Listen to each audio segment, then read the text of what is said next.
Mesdames, Messieurs, bonsoir. Bienvenue à cette autre édition voilà, de Intime Conviction sur votre télévision, la télévision toujours plus proche de vous. Ce n'est pas tous les jours facile de refaire sa vie lorsqu'on a tout perdu, des familles africaines, camerounaises, dispersées, des mamans qui ne savent plus finalement à quel sein se vouer. Quand la détresse tente de nous engloutir, est-ce que c'est possible malgré tout de garder le sourire? On en parle ce soir, on débattra autour de la question: peut-on construire son bonheur dans la détresse? Et avec nous pour en parler, il y aura déjà d'abord vous sur notre plateforme Facebook. Vous tapez tout simplement Intime Conviction au pluriel et vous allez pouvoir défiler sur la page et commenter sous le post qui lui a déjà été fait. Vous pouvez aussi regarder ce programme en direct, pourquoi pas, hein, et interagir avec, entre vous, entre nous, hein, sur la page de Canal 2 International, hein, puisque l'émission est retransmise en direct. Et avec nous sur ce plateau pour en parler, quelqu'un que vous connaissez déjà, il est psychologue, Michel Camneau. Bonsoir. Bonsoir. Merci d'avoir accepté notre invitation. Okay, c'est moi qui vous remercie. Voilà. C'est toujours un plaisir d'être sur Canal 2. Bah, c'est un plaisir pour nous de vous avoir, vous. Okay, merci. Et puis, nous recevons pour la première fois sur ce plateau, hein, Monseigneur Michael Tchumbu. Vous êtes curé de la paroisse Saint-François Xavier de Yac. Bonsoir, oui, mon père. Bonsoir à vous et bonsoir à tous les téléspectateurs de Canal 2. Ravi d'être là. Bah, c'est nous qui vous remercions. Hein. Monsieur Michel Camneau, on vous écoute. Hein. Vous avez un micro et vous murmurez. Alors, oui. Donc, je disais que c'est pour nous un plaisir, hein, de vous recevoir. On espère que vous répondrez toujours présent à nos prochaines invitations, mon père. Si le temps nous permet. Merci. Voilà. Et puis, sur ce plateau, on recevra, c'est important pour moi de rappeler que tout à l'heure, en deuxième partie, on recevra Steve Dontio. C'est un confrère qui vient de la ville de Tchang, de Radio Yemba plus précisément, que nous allons recevoir donc en deuxième partie de ce programme. Et nous allons écouter donc à l'entame Antoinette. Bonsoir. Bonsoir. Alors, Antoinette qui semble un peu frileuse. Vous avez froid, Antoinette? Froid, mais c'est le problème qui me fait froid. Vous l'avez compris, hein, elle est d'expression anglaise. Et puis nous allons recevoir aussi tout à l'heure, nous allons écouter tout à l'heure Honorine Magne. Hein, je vais vous appeler entre Magne et Honorine. Bonsoir. Bonsoir. Ça va aller? Voilà. Voilà. Le décor est donc planté, place au témoignage.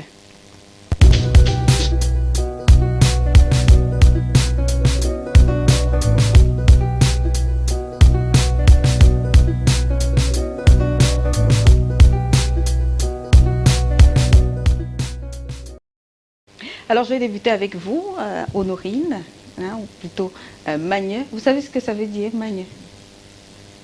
Magne, c'est un nom qu'on donne à les femmes qui font à partir de 2, 3, 4, 5 enfants. Plusieurs. Non, les jumeaux. Les jumeaux. Voilà. Oui. Alors, vous êtes aussi d'expression anglaise, mais on va se battre en français, non? Oui. Quand ça n'ira pas, hein, vous pouvez, des fois, hein, si vous n'arrivez pas à mettre un mot en français, pourquoi pas, vous pouvez en toucher un autre en anglais, il n'y a pas de souci. Voilà. Alors, vous êtes maman de 8 enfants. Voilà.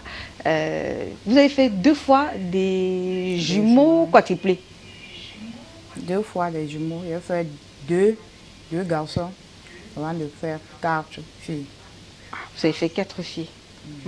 Alors, est-ce que ça s'est passé... Enfin, on va débuter par... Comment est-ce que vous êtes arrivé à Douala? À quel moment vous êtes arrivé à Douala? Nous sommes arrivés à Douala au moment de la guerre qui s'est passée contre Sud-Ouest et Nord-Ouest, on connaît maintenant, sur de Bamenda, qui est juste en moi. Donc, c'est à partir de la guerre que nous avons fui venir à Douala.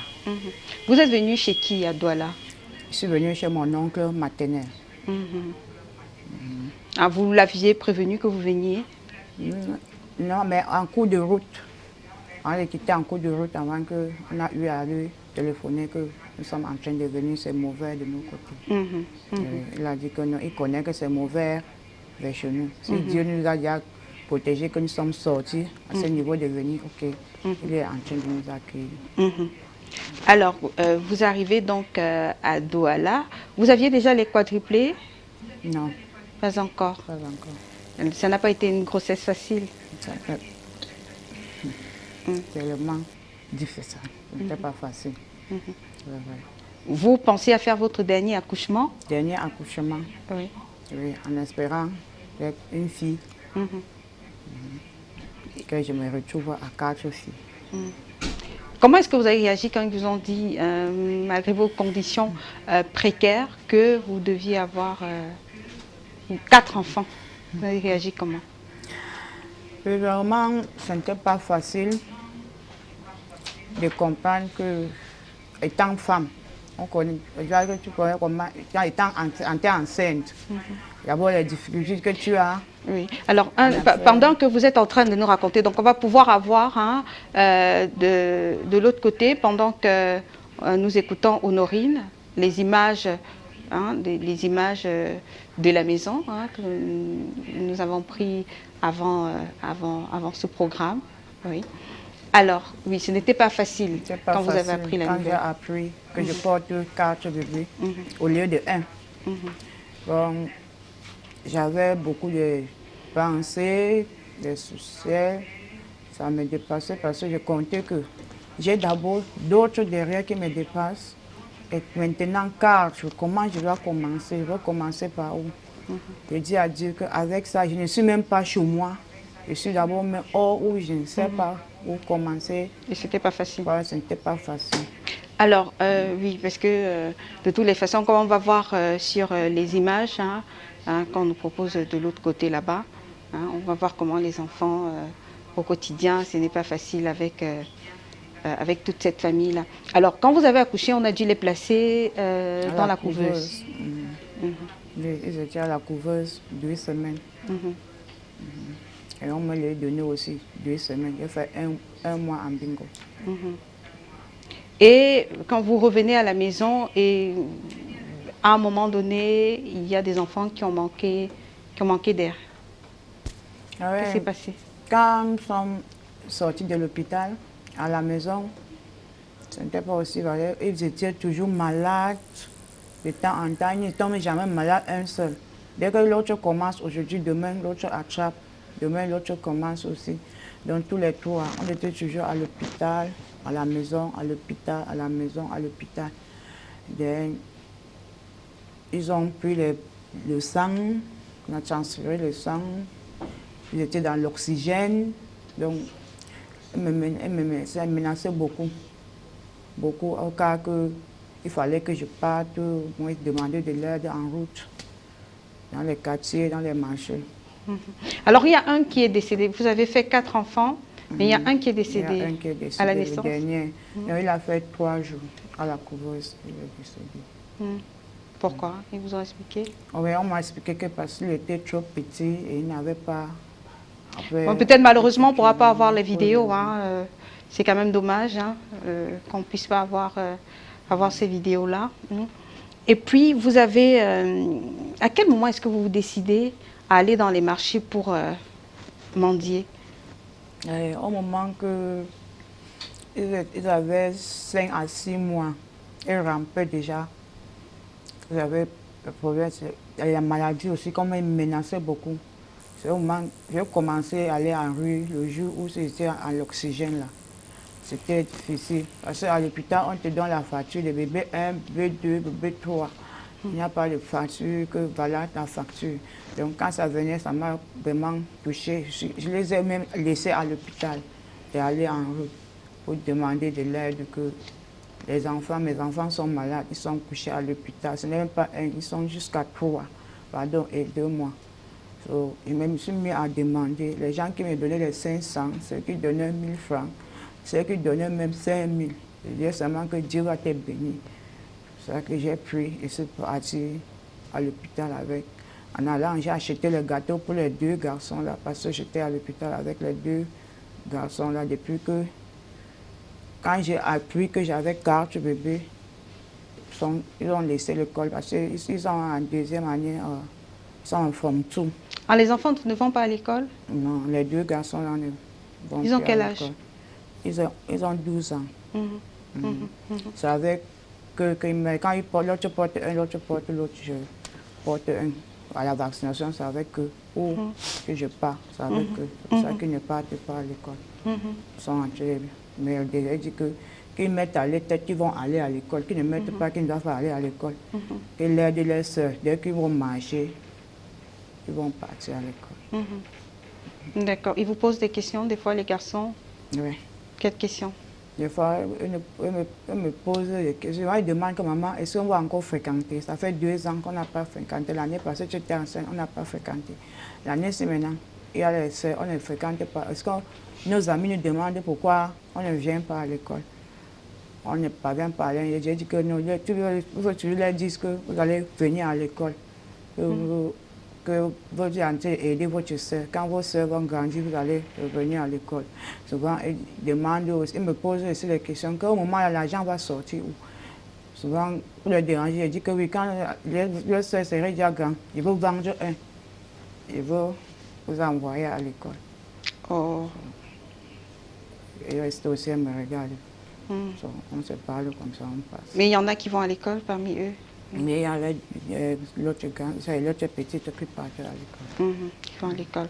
D'accord. Alors, et puis, à un moment donné, quand ils ont grandi, vous allez avec eux pour mendier des fois. Oui. Comment vous faites? Souvent, je porte l'autre sur mon dos, j'arrête un, je vais au marché, je demande que je n'ai pas de quoi nourrir ces enfants-ci-là. Ils mangent. Souvent, je prépare même un peu quelque chose à la maison. En revenant, les grands sœurs ont déjà tout mangé. Tu vas entrer, ils seront toujours la première à demander, Maman, we are hungry. Maman, we don't have something. Maman, there's nothing to eat. Avant que tu vas, je vais demander s'il y a encore le reste de tapioca. Souvent, même quand ils sont en train de manger, je me mets seulement à pleurer. Vous-même, vous mangez quoi? Parce qu'on a vu les enfants, là, les 3 se disputer, quand on peut regarder sur la vidéo, se disputer le sein. Comment est-ce que vous faites quand tous les 3 ont envie de manger? Honorine. Pour téter, ouais, tu m'as dit que c'est la grâce de Dieu. Parce que ce n'est pas seulement moi qui tète cet enfant-là. Je ne sais pas. Parce que quand je porte déjà 2, j'ai que 2 seins. Je dis, Dieu, tu m'as donné 4 ou 3 bébés. Pourquoi tu ne m'as pas donné 3 seins? Mais en réalité, je me rappelle, moi, je dis que Dieu ne peut pas poser la question à Dieu. Dieu sait pourquoi il a fait. Je tète 2, j'arrête l'autre. Parce que quand tu têtes, eux tous, ils viennent qu'ensemble. Oui. Et Ils tout pleurent, le chacun monde pleure. a besoin à ce moment-là. Et même si leur frère le prend, il va crier la manière qu'on va dire que bien fait mamie, qui fait mamie. Il va dire que ramenez-le, on va l'amener, je vais les prendre les 3. Ils vont commencer à discuter. L'autre sont en train de téter, l'autre va pousser l'autre, il faut que tu arrêtes. Mais ils mangent quoi, les enfants? À 1 an, j'ai vu qu'ils mangeaient du tapioca. Ils ont 1 an? À partir de 3 mois, j'ai donné tout. Parce que je ne pouvais pas seulement dire qu'ils vont téter. Le couscous, je donne le tapioca, je donne l'avocat, je donne la banane, je donne. Ils sont là, ils mangent tout. Et même s'ils sont en train de téter, dès qu'ils voient la nourriture, ils vont descendre parce que le sein n'est pas enough, ça ne les satisfait pas enough. Mais quand ils descendent sur la nourriture. Et tout cela, tout le monde dans une seule assiette? Vous faites souvent comme ça, dans une seule assiette? Souvent, je mets même sur le plateau. Et chacun se débrouille. Oh, mais ça va aller.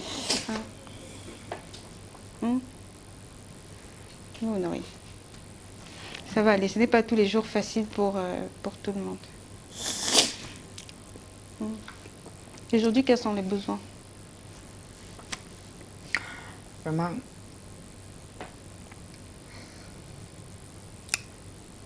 ça ne m'a pas quoi dire.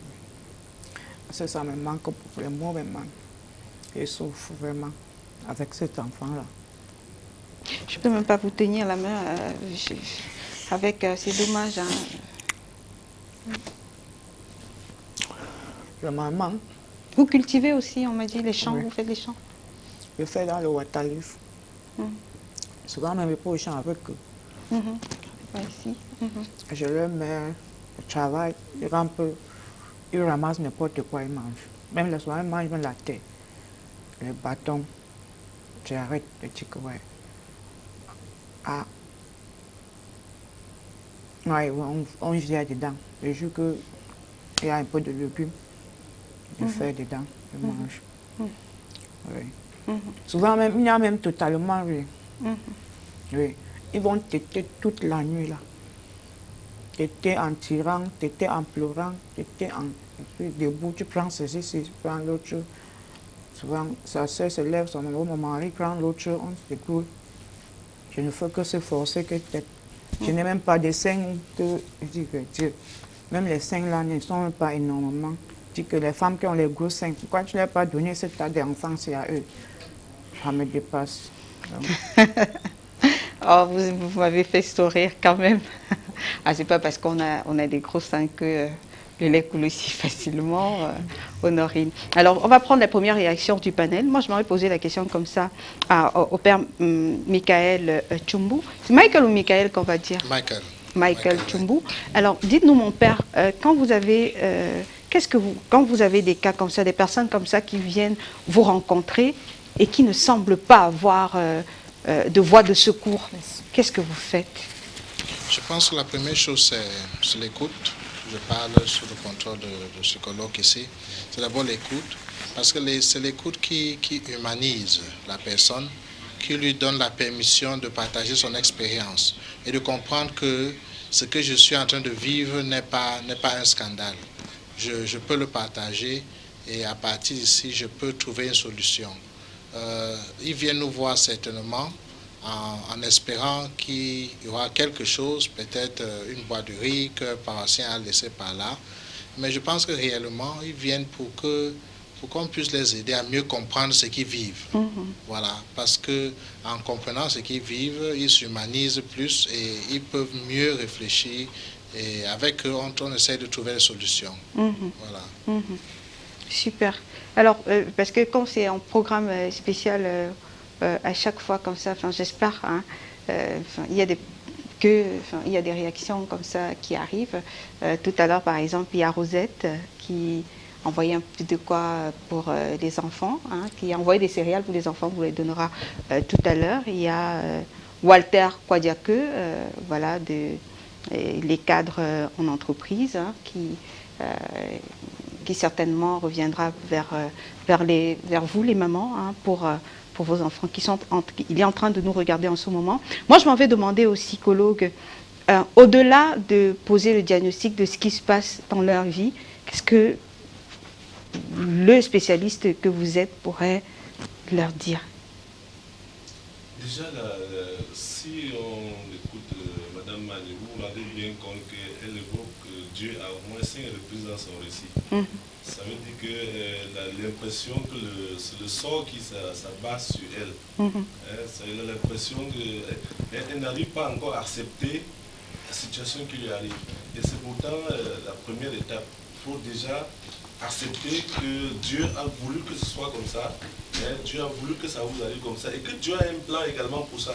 Et là, je ne parle pas en prêtre, mais c'est important d'accepter déjà la situation qui arrive. La situation telle qu'elle est venue a été choisie pour vous, mais elle a été choisie pour vous parce que vous avez également la capacité de surmonter ce qui est arrivé pour peu que vous acceptez. C'est-à-dire qu'il suffit d'avoir au fond de soi le désir de surmonter ce qui est arrivé, de ne pas se lamenter parce qu'on ne résout rien en se lamentant. Oui, mais après ça, c'est une thérapie que vous faites, parce que c'est une thérapie que vous faites quand vous avez des patients en face de vous. Parce que sinon, on va se retrouver en train de faire la thérapie sur plateau et puis on n'aura pas le temps de passer à autre chose. Je pense qu'on va pouvoir donner la parole à quelqu'un d'autre. Elle s'appelle Antoinette.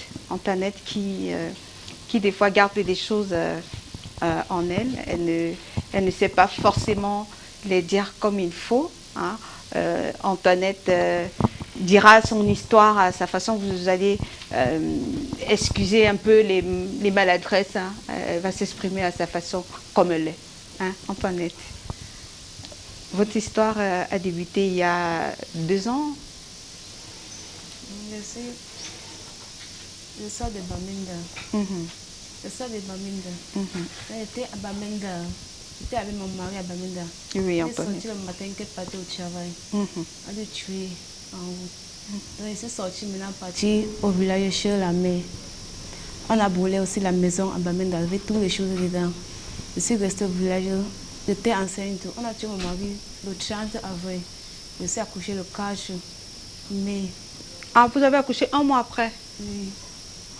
Donc, quand j'étais au village maintenant, après 3 mois, 4 mois, comme ça ne va pas aussi au village. On est arrivé au village, à brûler tout au village. Je suis porté la petite fille là, et mon grand-père a porté l'autre. On a fui maintenant, entier en brousse. On a fait 4 jours en brousse. Vous dormez où en brousse On dort, on marche seulement, on marche seulement. On n'avait même pas sorti en route. Vous dormez sur un matelas? Vous êtes parti avec un On matelas? marchait seulement. Quand la nuit nous trouve en brousse, on reste seulement là-bas, on dort le matin, on continue. On est marché jusqu'à sortir en route maintenant. C'est un chauffeur qui nous a chauffé là-bas. Il nous a demandé que nous sortions comme ça, avec les 2 petits enfants comme ça. Ils pleurent comme ça sans manger. On nous a expliqué nous le problème quand ça se passe. Nous a porté maintenant à arriver à Bamenda. Et nous sommes voiture pour arriver à Douala.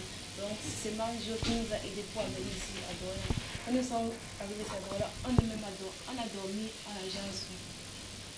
Le lendemain maintenant, mon frère maintenant, il a appelé son ami maintenant. Il est venu nous chercher à venir chez nous. On est arrivé même chez nous. On n'arrive même pas à manger.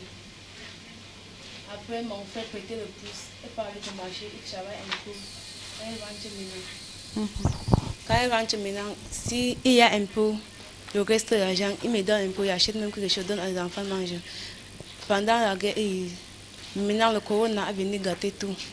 Même pour manger à la maison, ça nous dépasse. Il y a même le temps que l'enfant sort même comme ça. Et voit quand les gens mangent quelque chose, et pleure même qu'elle veut manger ça. Je n'ai pas aussi ça à manger.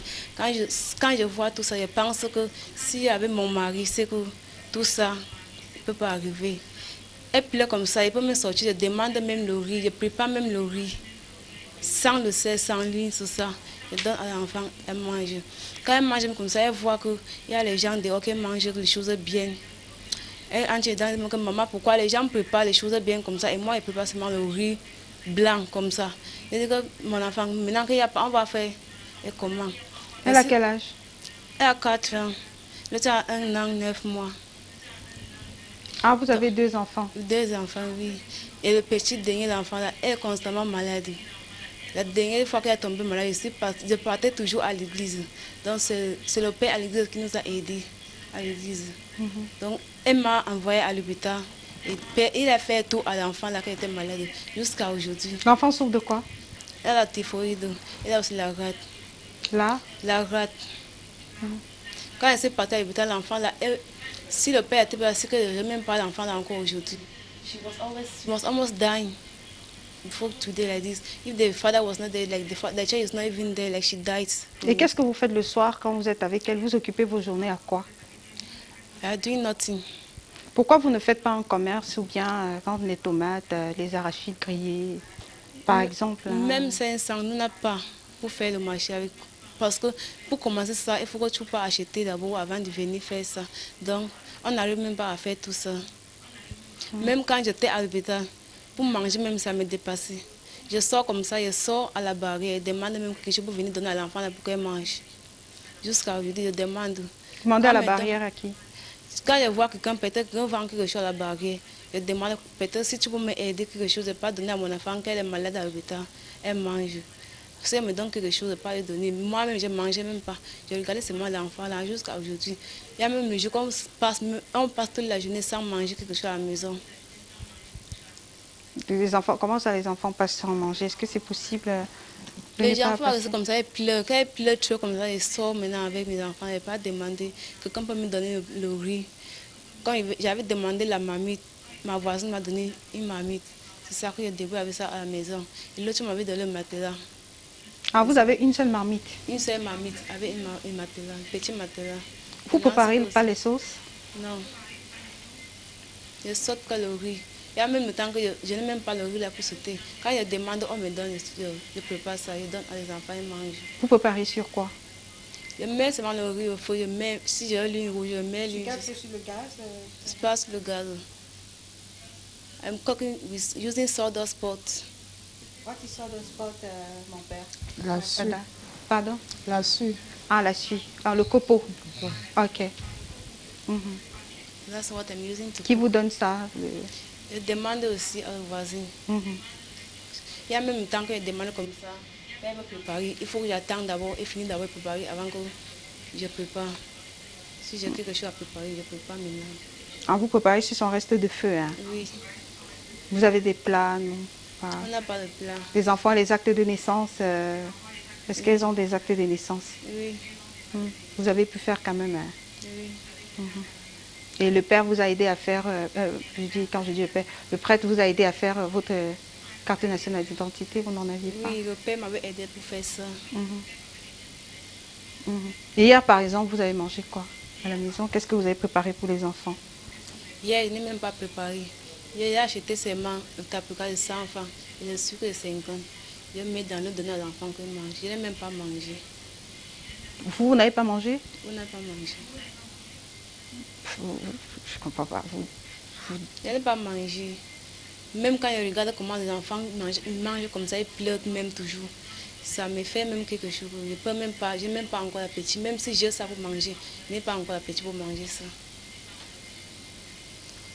Mais qu'est-ce Même que si vous- on me donne quelque chose à manger, il faut regarder seulement ça à l'enfant pour qu'il mange. Et aujourd'hui, qu'est-ce que vous avez mangé? J'ai fait le riz. J'ai demandé le riz. On m'a donné le riz. J'ai préparé ça avec l'huile rouge. Il y avait même la tomate. Il n'y avait pas le cube dedans. J'ai mis l'huile rouge et le sel dedans. Mais ils ont mangé quand même. Ils ont mangé. Mais quand ils mangent comme ça, ils pleurent toujours. Ils sortent comme ça, ils regardent comment les gens mangent les bonnes choses dehors. Ils entrent dedans. Ils me demandent toujours, posent toujours des questions. Et l'autre même, il ne part pas à l'école. Elle a 4 ans aujourd'hui. Elle ne part pas à l'école.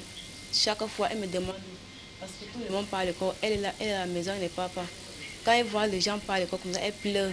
Elle pleure. Quand elle va aussi commencer l'école. Elle dit maintenant que tu vas partir à l'école, ton père n'est pas là, je n'ai pas aussi. Tu vas faire comment vous partir à l'école. D'accord. Alors, on va prendre cette vidéo qui nous a été envoyée par une internaute. Hein, et puis, juste derrière, on va rentrer dans le débat. Peut-on construire son bonheur dans la détresse?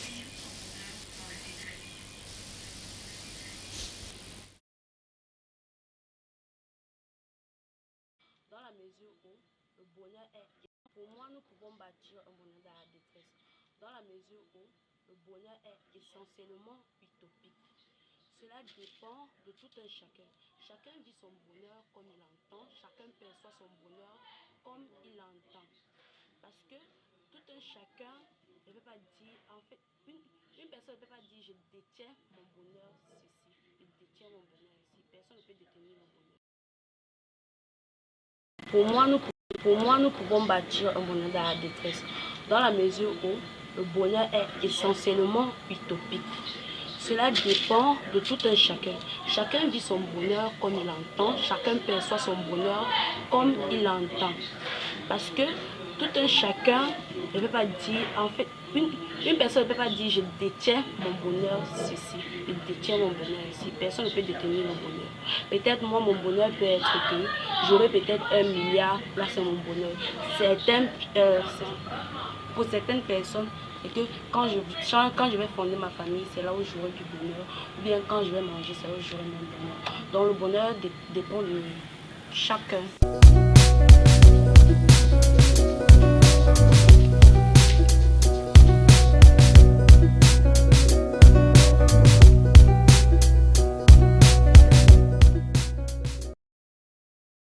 Alors, je rappelle qu'on va rentrer dans le thème hein, de ce soir. Vous avez la possibilité de réagir, vous tapez tout simplement Intime Conviction au pluriel, hein, vous pouvez défiler sur la page et vous postez votre commentaire sur la publication qui, elle, a déjà été faite. Hein. Vous commentez et puis vous tapez tout simplement Intime Conviction au pluriel. Et puis, je m'en vais lire, je lirai tout à l'heure quelques commentaires. Ma première question, une fois de plus, je vais m'adresser au père Michael Tchumbu. Hein, est-ce que, comme ça, vous en avez beaucoup de cas de détresse, que ce soit des victimes collatérales, des victimes de la guerre, ou bien encore des personnes en détresse par le cours de la vie, du fait du cours de la vie? Oui, nous avons beaucoup de cas. Parce que nous les gardons, mais tout simplement parce que nous sommes assez ouverts et les gens tendent à se diriger vers l'Église en situation de détresse, ce qui est normal.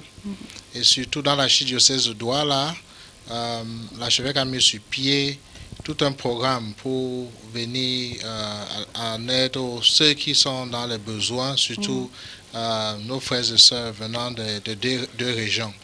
Donc, les personnes qui viennent déjà pensent qu'au sein de l'Église, ils peuvent trouver le soutien. Et avec le peu de soutien que nous donnons, ça encourage aussi d'autres à se recourir à nous en cas de détresse. Mais les cas sont énormes. Les cas sont énormes. Et comment vous arrivez à gérer tout ça, mon père? Est-ce que vous n'êtes pas un peu débordé? Parce qu'après, vous êtes certes l'envoyé de Dieu, mais... Bien sûr, l'envoyé de Dieu est là justement pour ça. Il agit au nom de Dieu. On fait ce qu'on peut. Antoinette n'est pas le seul cas. Il y en a plusieurs. Il y en a qui viennent avec des besoins matériels. Et d'autres, en écoutant, on se rend compte que leurs besoins ne sont plus que matériels. Il faut parfois entrer dans des cas de famille pour régler les cas de conflit, pour essayer de les encadrer, pour qu'ils puissent s'intégrer dans la société. Donc les personnes et les problèmes sont divers et énormes. Alors, vous, Steve Duntio, vous travaillez... Bonsoir. Bonsoir, Aline. On ne s'est pas dit bonsoir à l'entame. Certes, juste un clin d'œil que j'ai fait au début de ce programme.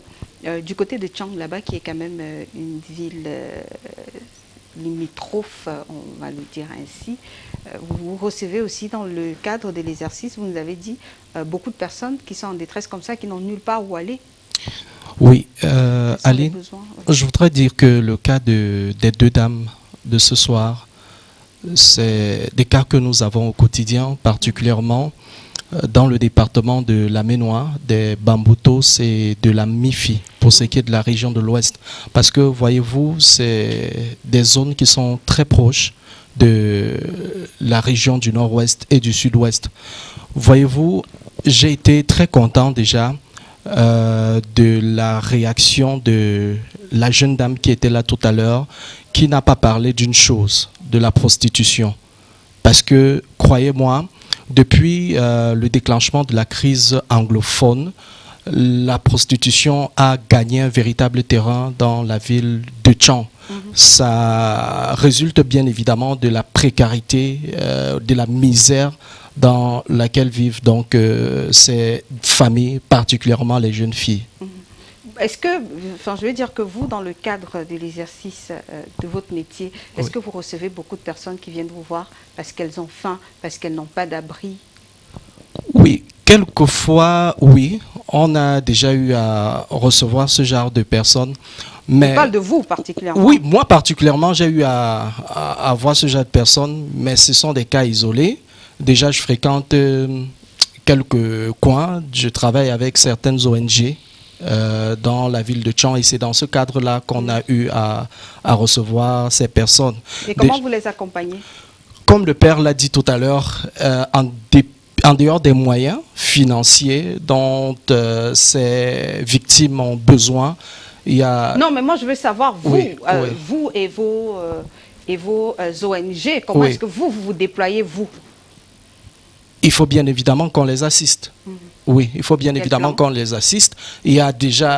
Que vous les assistiez ou bien c'est ce que vous avez l'habitude de faire? Est-ce que c'est encore un projet Ou bien c'est ce que vous avez l'habitude de faire? C'est ce qu'on a l'habitude de faire.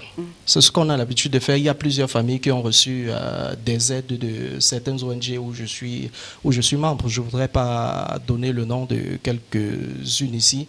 Mais il faut Quelques dire ONG? Oui, je ne voudrais pas donner le nom des ONG, mais il faut Pourquoi? dire que ces ONG se déploient. Pourquoi vous ne voulez pas donner les noms? bien Ça sur peut le aider, terrain. si ça peut aider. On a Solidarité Plus Plus, Oui. qui est dans la ville de Tchon. On a également Coritas Plus, qui est également dans la ville de Tchon. Voilà, donc, Et qui quelques vient en ONG. aide Oui, qui aux vient en déplacés aide aux internes. personnes déplacées. D'accord. Alors, on revient au psychologue, Michel Camneau. Notre question de ce soir, c'est savoir, est-ce que malgré tout, malgré tout ce qui va être dit, malgré tout ce que, on va dire pour atténuer un peu la douleur, est-ce que ce sera possible dans cette détresse-là d'entrevoir quand même la lueur? Si oui, comment? La réponse est sans embâche, oui. Mais comment? Je veux dire que... On peut reconstruire sa vie, on peut reconstruire son bonheur dans la détresse. Déjà, il faut avoir un certain objectif qu'on se fixe à partir, n'est-ce pas, de cet état de détresse. Il faut savoir qu'on est tombé, reconnaître qu'on est tombé, mais à partir de cet état où on est tombé, se fixer maintenant un objectif. Quand on a fixé cet objectif, maintenant, il faut travailler à la réalisation de l'objectif en tenant compte des facteurs comme le temps, en tenant compte des moyens qu'on n'a pas forcément, mais qu'on peut solliciter auprès des amis, auprès de la famille, auprès même des inconnus, auprès même des entreprises. Je suppose que des cas comme Mani, par exemple, avec 3 enfants, si on sollicite certaines entreprises, il y a des directeurs qui peuvent être suffisamment généreux pour l'aider à mettre sur pied un projet générateur de revenus qui lui permet d'assumer sur le moyen et le long terme la subsistance des enfants et d'elle-même d'ailleurs. Donc il y a la possibilité, mais il faut se fixer cet objectif. Et la meilleure façon pour y réussir, c'est de se faire accompagner. Parce que tout seul, parfois, c'est très difficile, sauf si on a une bonne constitution. Il y en a qui ont été élevés dans des familles où on a appris à se battre, où on a appris à résister aux vicissitudes de la vie, aux difficultés qui se posent et tout ça. Ces genre de personnes ont plus de force pour résister, pour faire face à tout ce qui arrive. Quand ce n'est pas le cas, il faut se faire accompagner. Ce n'est pas par hasard si on va vers M. Labbé, parce qu'on se dit bien que là, il y aura un accompagnement. On va vers les ONG parce qu'on est certain de trouver un accompagnement. Mais il n'y a pas que ces structures, il y a beaucoup d'autres structures qui peuvent aider. Il faut, Et c'est ça qui va constituer le bonheur? Oui, ça peut constituer le bonheur à partir du moment où on s'est fixé un objectif. L'atteinte de cet objectif peut être une partie du bonheur que l'on recherche. Mais si on n'a pas d'objectif, évidemment, on va voguer, on va vivre dans la mélancolie, être tous les jours à pleurer, à entretenir les idées négatives qui nous enfoncent davantage. Parce que le problème, c'est les idées négatives. Le fait de penser que pourquoi moi, le fait de se dire pourquoi ça n'arrive pas aux autres, pourquoi je n'ai pas eu, pourquoi Dieu ne m'a pas donné 3, 5 et tout ça, c'est des idées négatives qui vont vous enfoncer davantage. Il faut partir sur une nouvelle base, se fixer un objectif. Par exemple, le fait de dire, voilà, je suis dans la souffrance maintenant avec mes 3, 4 enfants, mais dans 2 ans, dans 5 ans, il faut que je ne sois plus dans cette situation. Il faut que je sois en train de les nourrir moi, que tous ces enfants soient à l'école, que je sois en train de les nourrir moi-même, que j'ai une activité qui me permet de, à partir de cet objectif maintenant, se demander comment rendre possible cet objectif. À partir de comment rendre possible, il faut en parler aux gens. Il ne faut pas rester recouvrir sur soi-même. Oui. Voilà, c'est pour cela qu'elle est là d'ailleurs ce soir. Oui. Et je m'en vais lire quelques réactions sur la page Facebook de l'émission. On n'a pas pu faire venir les enfants, vous savez, avec la pandémie, c'est un peu, enfin pas c'est un peu, c'est délicat carrément. C'est pour ça qu'on vous a fait des petites vidéos pour que vous puissiez un peu... J'espère que pendant qu'on est en train d'échanger, si on peut avoir aussi ces vidéos-là, ce serait bien. Alors, vous tapez tout simplement Intime Conviction au pluriel sur la page, sur le moteur de recherche Facebook. Alors, il y a Craig Samuel. Oui, ça c'est un fidèle téléspectateur qui fait souvent ce qu'il dit. Il dit, Aline Fomété, j'offre un sac de riz de 50 kilogrammes à cette femme et ses enfants. Voilà, et voilà. Et puis il dit, et pour la fille dont le mari est mort, un sac de riz de 50 kg aussi, et un peu d'argent pour le cube. Donc Samuel, il a l'habitude de faire ce qu'il dit. Merci, merci à vous. Il y a Bao Bao aussi qui dit, Aline, voilà, j'enverrai ma contribution aussi. Boris Tchoupé. Il y a Sidonie Edengue qui nous dit Seigneur, ça c'est une histoire douloureuse, ça me rappelle de la misère que j'ai vécue avec ma mère. À tous les mamans qui vivent cette vie, vraiment, quelle qu'en soit votre misère, ne jamais enlever les yeux au Seigneur. Hein, c'est lui qui peut te retirer de là. Et puis il y a Jean-Stéphane Bouba qui nous dit c'est pas du tout facile d'être heureux dans le malheur, mais si nous mettons notre foi en Dieu, hein, nous verrons que nos malheurs deviendront peut-être une joie. Bah oui. Alors, et puis, je m'en vais vous poser la question comme ça. On a vu pendant que vous allaitiez les enfants, pendant, vous n'avez que 2 seins, hein, pendant que vous allaitiez 2, il y a une qui pleure, après vous demandez d'attendre, elle va téter à son tour. Vous avez aussi tenir, c'est vous qui teniez l'oxygène. Qu'est-ce que ça fait pour une maman de tenir, parce que je vous ai vu tenir aussi le tuyau d'oxygène là pour insuffler finalement le souffle de vie à son enfant. Et comment vous faites ça? Le docteur venait, il plaçait, il me disait d'arrêter. Et je tenais l'enfant, j'arrêtais. Il souffrait jusqu'à l'heure, tenir, ils viennent, ils disent que ça va, ils enlèvent. Et pendant que les autres pleuraient, vous faisiez comment? Les autres étaient avec les 2 frères. Les 2 frères les arrêtent. On finit, on mettait par heure.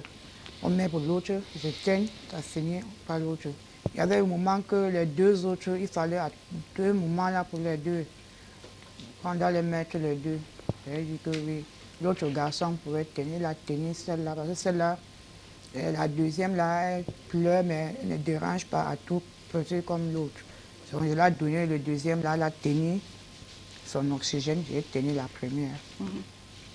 Et vous dites qu'elle elle mange un peu de tout. Hier, vous avez fait à manger? Oui.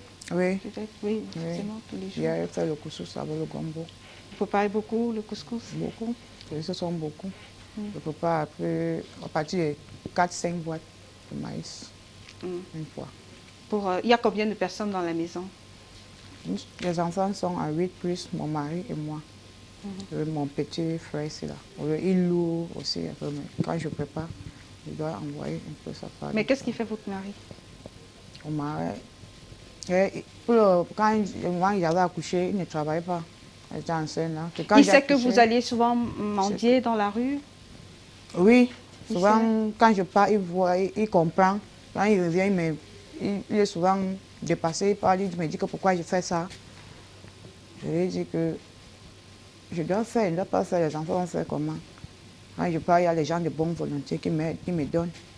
Je te dis que maman, prends courage, il m'encourage aussi. Donc, il n'est pas en lui pour ça. Il dit que ça, c'est le travail qu'il devait faire. Il devait travailler pour nous nourrir. Je dis que mais ça va, on dit que par l'amour de Dieu, ça va venir. Souvent, les enfants disent, Allah, one day, you have a job. Donc, quand j'avais accouché là, il y a... Il mange aussi quand vous rapportez les choses à la maison? Oui. Souvent, il mange, souvent, il ne mange pas. Il me dit que je fais manger les enfants. Oui. Souvent, quand il ne peut pas beaucoup, il mange aussi un peu. Mais il n'a pas... Souvent, tu donnes même, il dépose, quand il finit, il les appelle, il dit que prenez, vous n'êtes pas rassasié, prenez, vous mangez. Et il n'a pas cherché à faire autre chose que... Souvent, il y a le temps qu'il partait au chantier. Bon. Là, il a travaillé aussi à une société, il a appelé, il conduisait là-bas. Comme le corona, c'est venu. Il est revenu à la maison le lendemain, il dit que tu n'aimes pas au travail aujourd'hui. Il me dit qu'on a dit qu'il reste. Et qu'est-ce qu'il compte faire des enfants, puisque c'est vous qui apportez le pain à la maison? C'est vous qui apportez le pain, hein. C'est vous qui nourrissez la famille. Hein. Qu'est-ce qu'il dit? Vous êtes un peu aussi le papa de la maison. Il y a souvent, lui-même, il apporte aussi le peu qu'il apporte. Il me donne souvent. Quand j'apporte aussi, et si Dieu a donné de ton côté aujourd'hui, on va. La dernière fois que vous êtes allé demander dans la rue, mendier dans la rue, c'était quand? Sur ma chaîne d'abord. C'était le jour que j'ai trouvé le monsieur qui me... Ah, oui, Claude, c'est qui vous a Claude. mis, ah oui, qui vous a mis en Ouais. contact avec Oui, le programme. C'était quand? c'est ça. C'est que c'était un jeudi. Le mois dernier. Oui, le mois de mars. Vous aviez porté les enfants? Vous J'ai aviez les porté enfants deux. avec vous? Deux. Je portais la première et la dernière. J'ai laissé le deuxième à la maison parce que peut-être le doigt. Oui, quand il pleure, peut-être son doigt. Et vous étiez assise quelque part pour demander? J'étais assise à l'entrée du marché de Ndobo et puis j'ai marché aussi. Puis j'étais dans le marché avant de venir rester. D'accord. Mon père. Le Est-ce qu'on- bonheur Oui. dans la détresse. Oui. euh, Vous allez Tant- nous dire que la Bible dit d'être heureux, peut-être? Je ne veux pas très vite me déverser dans la Bible, Ah. mais parce que la Bible nous dit que c'est que la raison valide aussi. Oui. Parce que tant qu'on peut rêver, tant qu'on a la possibilité de rêver, on a la possibilité aussi de se bâtir son bonheur. Et j'aimerais aussi revenir sur ce concept de bonheur, que le bonheur n'est pas une réalité donnée à tout le monde de la même manière. Le bonheur se construit aussi à partir de nos idéaux personnels. Parce que le bonheur pour vous n'est pas nécessairement le bonheur pour moi. L'erreur que nous commettons parfois, même avec, je dis, mais avec certaines ONG ou certaines personnes, qui vous voient, ils supposent que le bonheur qu'il vous faut, c'est peut-être avoir une boutique, peut-être avoir une voiture, alors qu'en réalité, ce n'est pas ce qui fait votre bonheur. Le bonheur se construit à partir de nos expériences, à partir de ce que nous vivons, à partir de ce que nous rêvons devenir. Mais Comme le pour les cas psychologue de parle- détresse comme ceci, Oui. Pour le cas c'est quoi de, le bonheur? oui, pas du tout. Pour le cas, j'en reviens. Pour le cas de détresse comme ceci, c'est pouvoir aussi retrouver son bonheur dans cette situation, pour le moment, au moins dans la situation qu'on a dans la main. Parce que ne cesse que pouvoir vivre en famille, partager temps avec des enfants, ça peut aussi être un bonheur pour beaucoup. Ça peut être source d'inspiration pour eux, source de motivation. Parce que le bonheur n'est pas seulement matériel. Nous pouvons parfois encourager les gens à ne rechercher que cela. Et pourtant, vous ce n'est leur pas le dites cas. ça à vos paroissiens? Je veux dire, à ceux qui sont dans la détresse, est-ce qu'ils arrivent à intégrer ce discours-là? La foi chrétienne est essentiellement fondée sur le fait que dans la mort, Dieu intervient et Dieu nous fait ressusciter. Et dans toute la Bible, il y a des livres de protestation où les gens se révoltent contre Dieu pour comprendre la situation dans laquelle ils se trouvent. Et Dieu, parfois dans le silence, comme dans le livre de Job, parfois Dieu, dans l'instruction, comme dans le livre de Corélec, sur le chemin de la raison, leur amène à comprendre que ce bonheur n'est pas à rechercher dans des choses qui sont extérieures à nous. Parce que si on n'est pas assez solide à l'intérieur, si on n'a pas la motivation qu'il faut, des objectifs qu'il faut, même si ce bonheur est placé devant nous, on ne saurait le reconnaître. Je pense que c'est un message qui est tellement important à passer aux autres. Parce que parfois, même ceux qui se trouvent dans cette situation de détresse, il faut juste les aider à mieux articuler une nouvelle version d'eux-mêmes pour qu'ils puissent comprendre que Dieu les accompagne, Dieu ne les abandonne pas, que d'autres personnes étaient dans la même situation et ils ont changé, ils ont pu changer leur perspective et changer leur situation, leur histoire. Et voilà. Et j'aimerais un peu revenir à ce que le psychologue a dit tout à l'heure, savoir demander de l'aide. Je veux dire que ce n'est pas tellement évident dans notre contexte. Ce n'est pas tellement, il faut être honnête envers soi-même. Ce n'est pas tellement évident dans notre contexte. Vous voyez Antoinette qui... la première fois qu'elle se rapproche de services sociaux, on lui demande la carte d'identité. On dit sans carte d'identité, tu ne peux rien faire. Voilà. Quelqu'un qui n'a pas 500 francs, on lui demande la carte d'identité, on sait ce que ça coûte. Et pourtant, elle a perdu son acte de naissance au village dans le feu. Il faut reconstituer tout cela. Donc, elle ne peut pas avancer. Parfois, c'est même si tu poses barrière. Mais après, tout est aménagé pour que ce soit facile pour les déplacés internes aussi d'avoir... En principe, oui. Il faut aussi reconnaître l'effort du gouvernement dans ce sens, au moins sur la base de grands principes. Mais ça dépend maintenant de ceux qui sont dans ce bureau. Quand vous vous rendez là, il y en a qui sont tellement insensibles, vous vous demandez s'ils travaillent dans le social. Il faut le reconnaître aussi dans notre société. Peut-être un jour porter les caméras et descendre dans ce bureau pour voir ce que vivent ces gens. Ça, c'est le père qui le dit. Il n'est pas très content, père Michael Tchumbu, ce soir.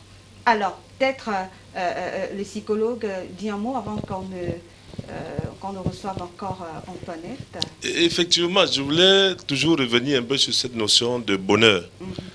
Vous savez, elle a les 3 derniers enfants lui font souffrir énormément parce qu'elle doit trouver leur pitance, leur journalière pour pouvoir les nourrir et tout et tout. Mais vous pouvez imaginer également qu'il y a des milliers de femmes dans ce monde qui sont tous les jours chez les marabouts, dans les églises, dans les hôpitaux pour chercher à avoir un enfant. Ah oui. Donc, et elle est maniée en plus. Hein. En plus, elle est maniée. Elle est maniée. Vous comprenez? Ah, vous êtes contente d'être maniée. Alors, je vous aurais tendu la main. C'est pas... Voilà, donc c'est déjà... Elle n'a pas répondu. Vous êtes contente d'être maniée? Oui, ça c'est le don de Dieu. Ouais, c'est un bonheur, non? D'avoir, d'arriver à mettre au monde plus d'un enfant. C'est une expérience extraordinaire. De 2 fois déjà. De hein. 2 fois.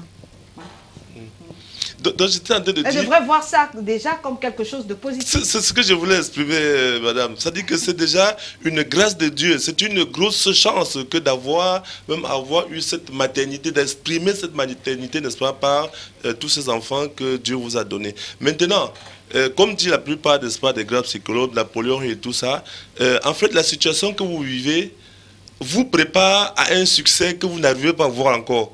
Mais ça vous prépare à un succès. Et si vous travaillez, vous allez voir ce succès va se dérouler devant vous. Comme un tableau, comme je vous assure, ça va être formidable. Vous y croyez ou pas? Je crois. Mais justement, il faut y croire. Tout réside dans la force que vous allez mettre dans la croyance du fait que vous pouvez réussir. Mais si vous êtes découragé, vous dites oh, tout est perdu pour moi et tout ça, évidemment les forces négatives ça dit, elle a presque une équipe de foot, hein. N'est-ce pas? Voir ça comme ça.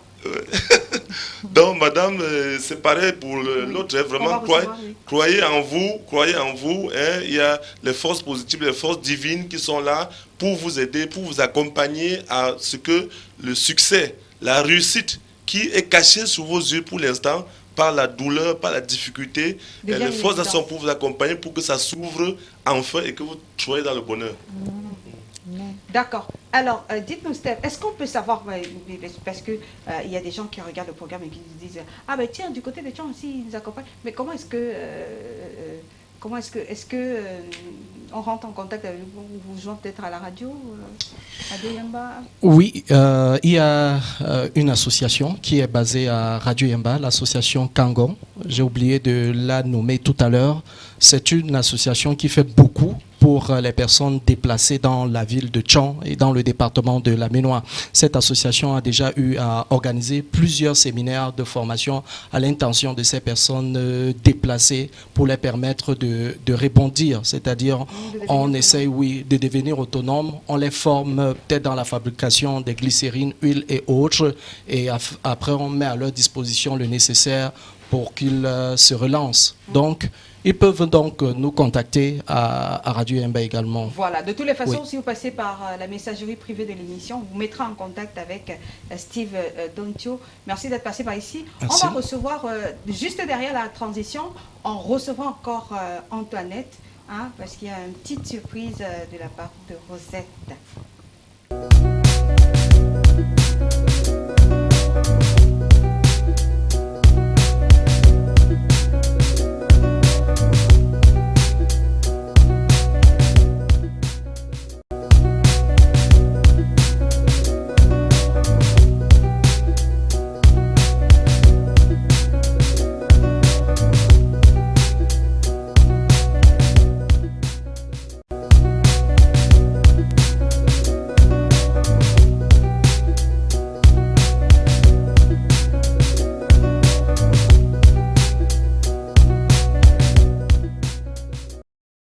Alors, non, ce qu'on va faire, parce qu'il y a beaucoup qui aimeraient savoir comment ça se passe.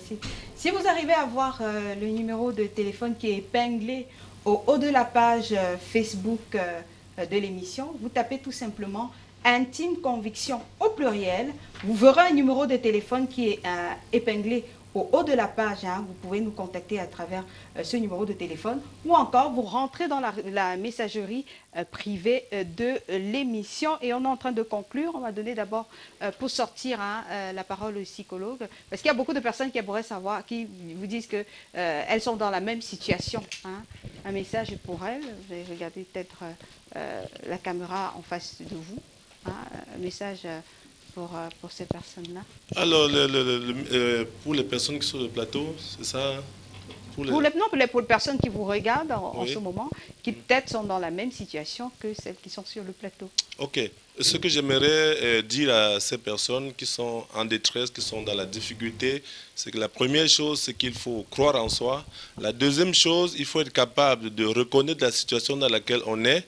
La troisième, c'est que quelle que soit la situation dans laquelle on est, on peut rebondir, on peut se relever, n'est-ce pas, de cette difficulté, pourvu qu'on se fixe un objectif et qu'on travaille à l'atteinte de cet objectif, mais en tenant compte du temps. Si on a besoin peut-être de faire des petites formations, d'apprendre quelque chose, apprendre à faire les beignets à côté pour pouvoir se relancer, tout ça c'est possible, mais il faut y croire, il faut croire en soi. Et il faut se dire également qu'on n'est pas seul dans ce monde. Si nous sommes venus dans ce monde, Dieu met beaucoup de gens autour de nous pour nous accompagner également dans ce que nous avons à faire. Donc que personne ne perde courage. Merci. Voilà. Et mon père, vous, Oui, je dirais à vous allez ce... continuer de les recevoir, non? Absolument, parce que nous sommes là pour cela. La foi chrétienne porte sur cela. Il y a Paul qui écrit aux Corinthiens, il dit « Béni soit Dieu le Père de toute compassion, lui qui nous console dans nos détresses, afin que nous puissions par la même consolation consoler ceux qui se retrouvent dans les situations stressantes de la vie. » Donc c'est une mission que nous recevons aussi.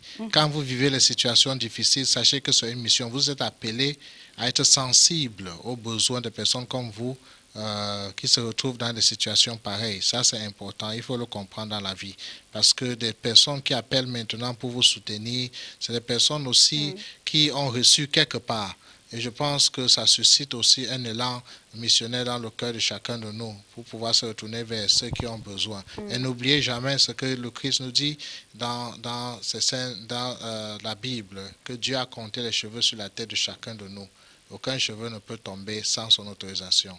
Donc vous n'êtes jamais seul dans votre situation de détresse. Dieu vous accompagne. Ah, ça c'est bien dit. Alors, Antoinette, on va te demander, enfin, j'espère que tu vas vraiment comprendre le sens de ce que je veux dire ce soir. Quel est le désir de votre cœur? Je veux dire, quand vous êtes seul dans votre chambre, dans cette pièce-là avec vos filles, c'est quoi le désir de votre cœur quand vous criez à Dieu? Quel est le désir de votre cœur?